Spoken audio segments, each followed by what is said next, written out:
तो गरीब पंडित जी और गरीब पंडितानी थी, उनका इतना गरीबी में गुजारा था कि अपने भी भूल गए, पुत्र भी नहीं हुआ, सब प्रकार से खाने के लिए पेट भर भोजन नहीं था। पानी बरसता तो सिर छुपाने की कहीं जगह नहीं थी। बेचारे दोनों भीगते रहते। एक दिन क्या हुआ कि उनके नगर में वशिष्ठ जी का आगमन हुआ। वशिष्ठ जी कौन? भगवान राम के गुरु।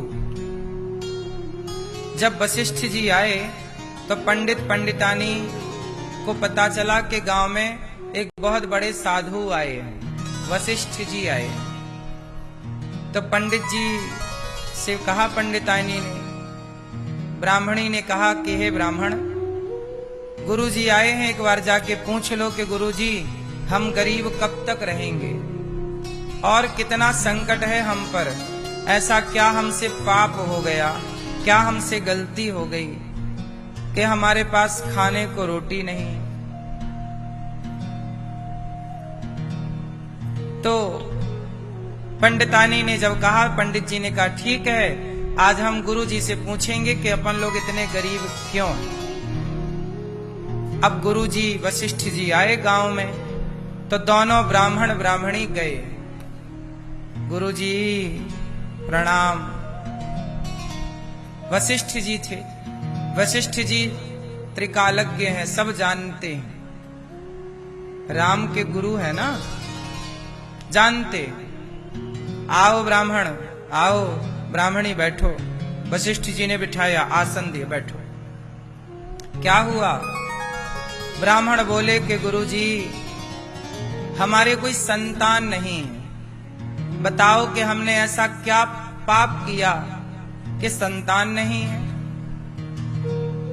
हम बड़े गरीब हैं, चलो संतान नहीं है तो कम से कम पेट भर रोटी तो मिले। ना तो पेट भर रोटी है, ना सर छुपाने के लिए कोई घर है। गरीबी जरूरत से ज्यादा अथाह। देखो गरीबी हो ठीक है, एक टाइम भी पेट भर भोजन मिलता हो, ये भी एक गरीबी है। दोनों टाइम आप पेट भर के खाएं पर और कोई व्यवस्थाएं ना हो, पेट भरा हो तो भी गुजारा है। पर सोचो कि पेट भर भोजन भी ना मिले तो इससे बड़ी गरीबी क्या हो सकती है। ब्राह्मण ब्राह्मणी बोले गुरुजी हम बहुत गरीब हैं, पेट भर रोटी नहीं है और संतान भी नहीं है। आखिर हमने ऐसा कौन सा पाप कर लिया कि हमें भगवान इतनी बड़ी सजा दे रहे हैं। और दोनों पंडित पंडितानी, ब्राह्मण ब्राह्मणी बहुत बड़े भक्त थे, भगवान में अपार श्रद्धा थी, पूजा पाठ खूब करते थे। अब सवाल खड़ा हुआ कि हम तो पूजा पाठ भी करते हैं, हमने तो किसी का दिल भी नहीं दुखाया, हम तो किसी का गला भी नहीं दबाते, हम तो झूठ भी नहीं बोलते, हम तो चींटी को भी नहीं मारते, फिर भी हमारे जीवन में इतना दुख कैसे आया महाराज, बताने की कृपा करें। तब वशिष्ठ जी बोले, हे ब्राह्मण, हे ब्राह्मणी, आप लोगों ने इस जन्म में कोई पाप नहीं किया। आप लोग इस जन्म में तो जन्म से ही पुण्यात्मा हो, पर ये जो आपको मिल रहा है ये आपके पिछले जन्म का ही फल प्राप्त हो रहा है। महाराज क्या पाप किया हमने पिछले जन्म में? तब वशिष्ठ जी ने कहा कि तुम दोनों पति पत्नी पिछले जन्म में बहुत धनवान व्यक्ति थे। आप पिछले जन्म में वैश्य परिवार में थे। कौन थे? वैश्य, बनिया। और आप दोनों बहुत धनवान थे। पिछले जन्म में भी आप दोनों पति पत्नी थे और आपके पिछले जन्म में 3 पुत्र थे। हे ब्राह्मण, आप पिछले जन्म में बहुत धनवान थे, परंतु आपने अपने धन से कभी किसी को भोजन नहीं कराया। तुम बड़े कृपण थे। कृपण मतलब कंजूस, बड़े कंजूस थे। कभी तुमने किसी को पेट भर भोजन नहीं कराया। यहां तक कि तुम्हारे जो 3 बेटे थे, तुमने अपने बेटों को पढ़ाया तक नहीं कि पढ़ाने में पैसा खर्च होगा। तुम्हें पैसे से इतना प्यार था कि तुमने अपने पुत्रों को पढ़ाया लिखाया नहीं, तो तुम्हारे 3 पुत्र नालायक हो गए, गलत काम करने लग गए, चोरी करने लग गए, गलत से गलत काम करने लग गए। जब तुमने पिछले जन्म में पैसे का सदुपयोग नहीं किया, पुत्रों को योग्य नहीं बनाया, तो ईश्वर की डायरी में ये नोट हो गया कि तुम्हें पुत्र दिए गए थे, पर तुमने पुत्रों को योग्य तो बनाया नहीं। किसी के काम ना तुम आए ना तुम्हारे पुत्र आए। तो ईश्वर ने कहा कि तुम्हें पुत्र नहीं दिया जाएगा अब, क्योंकि तुम्हें पुत्र दिए गए थे तो तुमने पुत्रों को काबिल बनाया ही नहीं।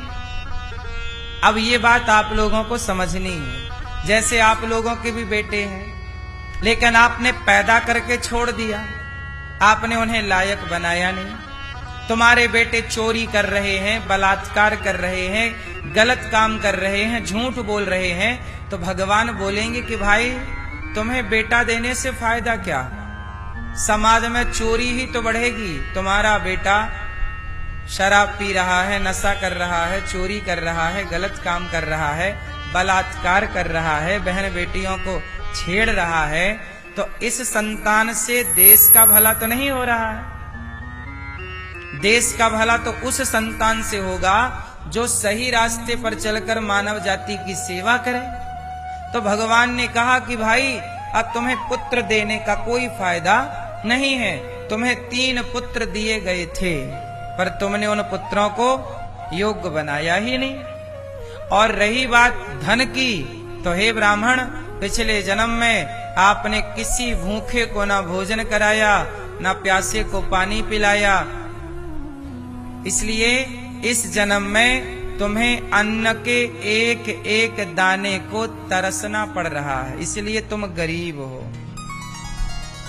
अब ब्राह्मण रोने लग गए, हे महाराज, ये तो मेरे पिछले जन्म का पाप था, इस जन्म में तो मैंने कोई पाप नहीं किया। तब कहा वशिष्ठ जी ने कि इस जन्म में आज तक तुमने कोई पाप नहीं किया, पर इस जन्म में जो तुमने भगवान की भक्ति करके पुण्य किया है, उस पुण्य का फल तुम्हें मिलेगा। ब्राह्मणी ने कहा कि हे गुरुदेव, ये बताओ कि पिछले जन्म में जो मेरे से गलती हो गई, पाप हो गया, अब ये बताओ वो पाप कटे कैसे? भाई अब गलती तो हो गई, अब क्या करें? अब बताओ क्या करें? तब वशिष्ठ मुनि ने कहा कि अक्षय तृतीया आ रही है।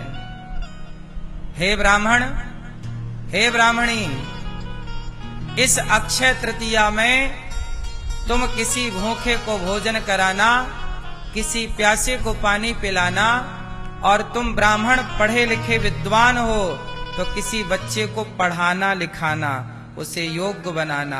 इस अक्षय तृतीया को तुम किसी प्रकार का पुण्य करना, वह पुण्य अक्षय हो करके वह पिछले जन्म के तुम्हारे सारे पापों को काट देगा। इसलिए साल में एक बार जो अक्षय तृतीया आती है, यह अक्षय तृतीया क्या है कि पिछले जन्म में हमसे कोई पाप हो गया हो, इस जन्म में तो ठीक है, पिछले जन्म में भी कोई पाप हुआ हो, और अक्षय तृतीया के दिन यदि आपने कोई पुण्य का काम किया है तो उस पुण्य से वह पाप कट जाएगा, बीता हुआ पाप, किया हुआ पाप। इसलिए कहता हूं कि अक्षय तृतीया के पावन पर्व पर मुख्य रूप से किसी भूखे को भोजन कराना, किसी के लिए छाया का दान करना, यही मुख्य पुण्य के कार्य हैं। इसलिए आपसे निवेदन है कि गौरी गोपाल आश्रम में जो अखंड संतों की सेवा अन्न क्षेत्र की चल रही है, आज अक्षय तृतीया के पावन पर्व पर आप भी इन संतों को भोजन कराने का संकल्प लें कि आज आप भी संतों को अन्न दान करके अक्षय पुण्य को प्राप्त करेंगे।